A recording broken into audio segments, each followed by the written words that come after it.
Bonjour, je vous présente ma réflexion avec le texte de l'Évangile selon Saint Jean, chapitre 19, versets 25 à 34. Avant même de lire ce texte, posons une question un peu brutale.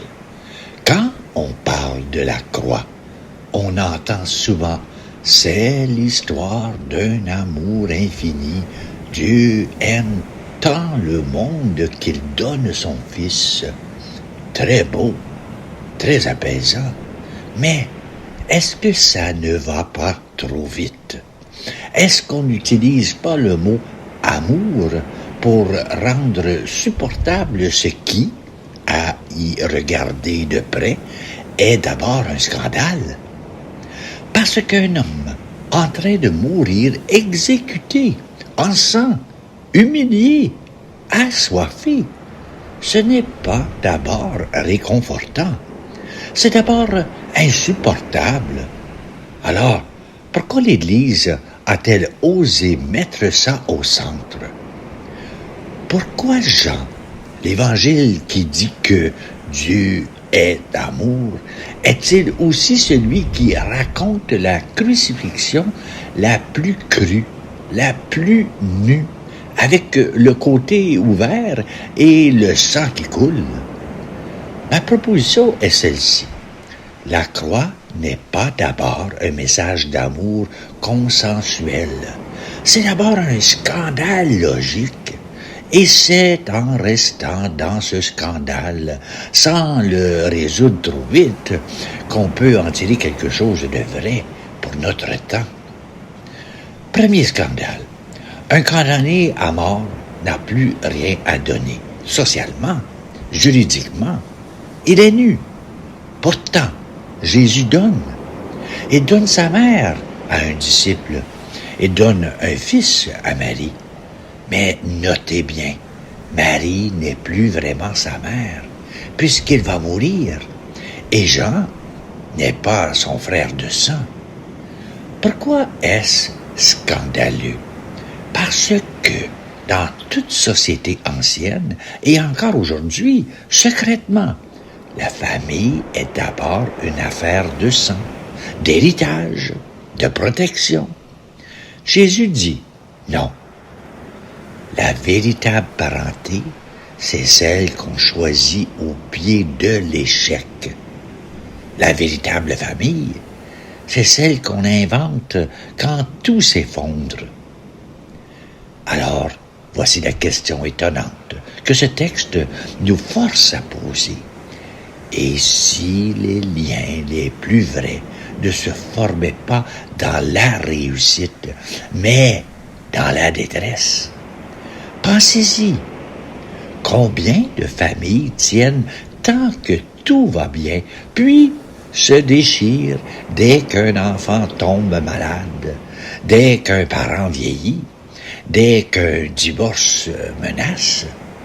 Et combien d'amitiés, au contraire, se scellent dans une épreuve partagée?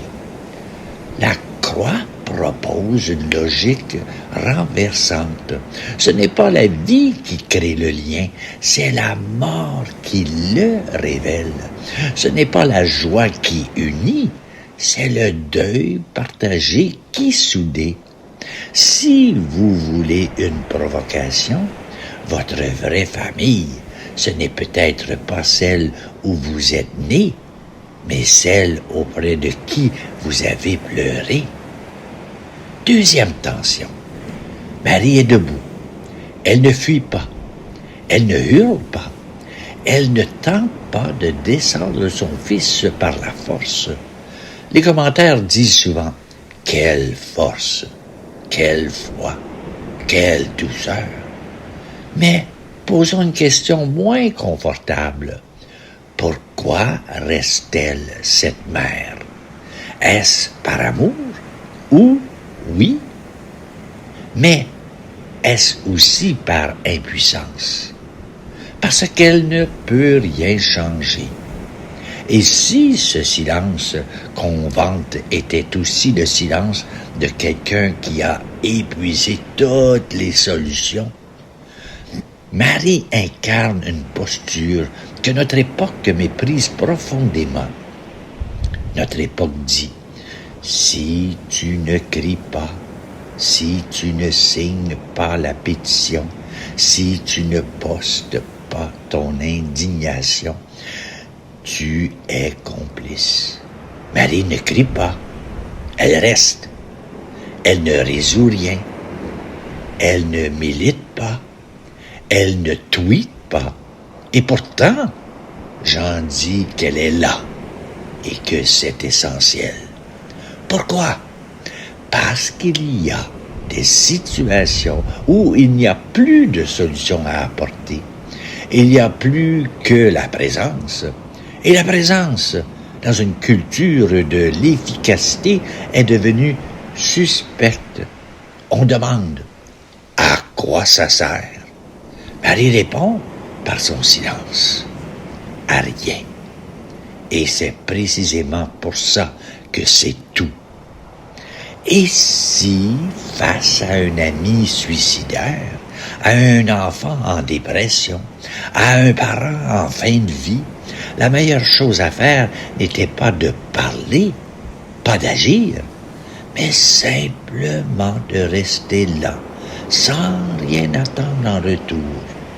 La croix dit, parfois, être présent, c'est plus grand que tous les discours, mais c'est aussi infiniment plus inconfortable parce que ça nous confronte à notre propre impuissance.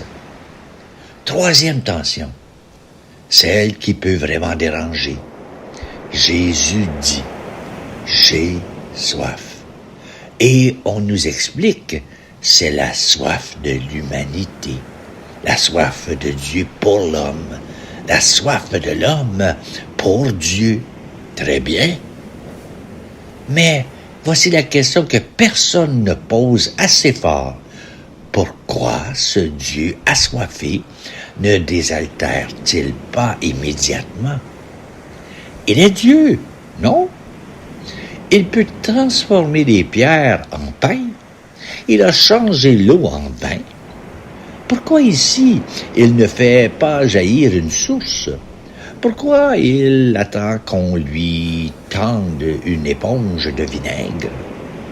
Réponse philosophique, un peu dure peut-être. Parce que la soif de Dieu, ce n'est pas un manque à combler. C'est une condition à partager. Si Dieu se désaltérait tout seul, il ne serait pas avec nous. Il serait au-dessus. La croix montre un Dieu qui refuse de s'en sortir tout seul. Un Dieu qui a besoin qu'on lui donne à boire. C'est renversant, presque blasphématoire. Dieu mendie. Notre temps a soif. Soif de sens, de reconnaissance, de pain intérieur. Et nous cherchons à nous désaltérer avec des biens, des réussites, des relations, des écrans. Mais rien ne tient. Pourquoi? Parce que nous voulons une eau qui vienne sans effort, une eau magique. La croix dit non. La vraie eau, elle passe par la main d'un autre. Tu as soif? Alors, accepte de recevoir de l'autre et accepte aussi de donner à boire à l'autre. Une question étonnante. Et si votre soif la plus profonde n'était pas un problème à résoudre, mais la seule chose qui vous relie vraiment aux autres? Un assoiffé solitaire, c'est un désespéré, mais des assoiffés qui s'approchent ensemble d'une source, ce sont des vivants. Quatrième tension. Jésus dit, tout est accompli. Le mot grec, tételestai, c'est le mot qu'on écrivait sur les reçus, payés en entier. Le monde dit, tu accomplis quand tu gagnes, quand tu accumules, quand tu domines. La croix dit, tu accomplis quand tu donnes tout, même si tu perds tout. C'est beau, mais c'est aussi inconfortable, parce que ça nous confronte à une question. Est-ce que ma vie serait accomplie si je mourais demain? Pas dans le sens, est-ce que j'aurais réussi ma carrière, mais dans le sens, est-ce que j'aurais aimé jusqu'au bout? Parce que la croix ne promet pas le succès, elle promet la fidélité. Et la fidélité, c'est plus difficile que le succès. Le succès, tu peux l'obtenir par la ruse, la chance, le travail. La fidélité, elle ne s'achète pas, elle se vérifie dans l'épreuve. Notre époque vante l'adaptabilité, la flexibilité, le changement permanent. La croix vante la persévérance. Qui a raison? Sans doute les deux. Mais sans persévérance, l'adaptabilité n'est que l'agitation. La croix nous force à choisir. Veux-tu être intéressant ou veux-tu être fidèle? Parfois, on ne peut pas être les deux. 5e point. Le soldat ouvre le côté de Jésus. Il en sort du sang et de l'eau. La tradition dit, c'est l'Église, les sacrements, la vie qui jaillit de la mort. Très belle interprétation. Mais soyons honnêtes, est-ce que toute blessure devient source? Non. Nous connaissons tous des blessures qui sont restées des trous noirs, des personnes détruites par ce qu'elles ont vécu, qui n'en sont jamais sorties. Alors, pourquoi celle-ci serait-elle différente? Et la réponse, et elle est importante, car elle évite le mièvre. Ce n'est pas la blessure qui guérit, c'est ce qu'on en a fait.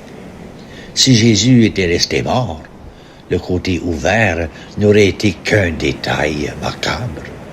Mais il est ressuscité, et c'est parce qu'il est vivant que sa blessure devient source. Autrement dit, seule une vie ouverte et reçue peut transformer la souffrance en fécondité. Sans la résurrection, la croix n'est qu'un échec. Beaucoup portent des blessures. La croix ne dit pas « Réjouis-toi de ta blessure ». Elle dit « Ta blessure n'a pas le dernier mot ». Mais ce dernier mot, il ne tombe pas du ciel. Il se construit, il se choisit. La croix ouvre une possibilité, pas une certitude magique. Enfin, Jean le prit chez lui, en grec, esta ieda, dans son espace propre, son intimité. Notre époque nous pousse sans cesse vers l'extérieur, performance, opinion, notification, comparaison sociale. La croix nous renvoie à l'intérieur. Recevoir Marie, c'est accepter d'apprendre une autre manière d'habiter le monde, non pas en produisant, mais en demeurant, non pas en réagissant, mais en restant. Et si la grande révolution du 21e siècle n'était pas technologique, mais intérieure? Et si le vrai courage, aujourd'hui, ce n'était pas de s'agiter, mais de s'asseoir en silence avec sa propre fragilité? La croix dit, tu ne peux pas rester près des autres si tu ne sais pas rester près de toi-même. Je ne vais pas vous donner une belle conclusion à cette conférence apaisante. Parce que la croix n'est pas apaisante. Elle est dérangeante. Elle dit que l'amour peut passer par l'échec, que la présence silencieuse vaut parfois tous les discours, que Dieu lui-même a soif et mendie notre humanité, que l'accomplissement n'est pas dans la puissance, mais dans la fidélité, qu'une blessure peut devenir source, mais pas un choix, que l'intériorité est plus urgente que jamais. Alors, je vous laisse avec une question, non pas une réponse. Cette croix, vous pouvez la regarder comme un vieux symbole religieux poussiéreux, ou vous pouvez la regarder comme un miroir. Qu'est-ce qui, dans ma vie, ressemble à cette croix? Où est-ce que je me sens abandonné? Où est-ce que je reste debout sans solution? Quelle soif refuse d'avouer? Quelle blessure porte encore un peu de vie possible? Ce ne sont pas des questions pour croire ou ne pas croire. Ce sont des questions pour rester éveillé. Et ça, c'est plus important que toutes les réponses. Et voilà ma réflexion. Merci d'être là. Je vous souhaite une très belle journée. Sous le ciel de fer, où le silence pèse, toi qui restes debout, sans cri ni défense, apprends-moi l'art étrange de l'impossible présence, quand tout s'effondre et que l'amour ne sert à rien. Marie, mère debout, au bord du vide, toi qui ne résous rien et qui ne fuis pas, enseigne-moi que rester est parfois plus juste que tous les mots criés dans l'ombre qui trépasse. Toi qui as soif, toi le Dieu mendiant, toi qui pourrais changer les pierres en fontaine et qui pourtant attend l'éponge de vinaigre, donne-moi d'avouer ma soif inévouable, car la soif n'est pas honte, mais l'unique chemin par où l'autre entre en moi, par où je sors de moi. Et si je veux connaître l'eau qui ne tarit pas, qu'elle passe par des mains que je ne choisis pas.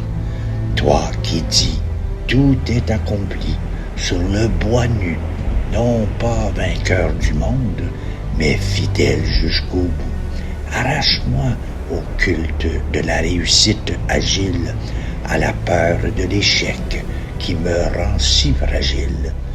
L'accomplissement n'est pas dans la pyramide, mais dans la main tendue, quand tout le monde fuit. Si je devais mourir demain, que restera-t-il? Non pas ce que j'ai pris, mais ce que j'ai donné sans bruit. Côté ouvert, d'où coule le sang et l'eau, blessure qui ne guérit pas par magie, mais par choix. Ne me dis pas que ma souffrance est belle, dis-moi seulement qu'elle n'a pas le dernier mot. Aide-moi à entrer chez moi, dans l'intime, à recevoir ma vie au creux de ma maison, à cesser de produire, à cesser de m'agiter, pour simplement apprendre à habiter ma fragilité. Amen.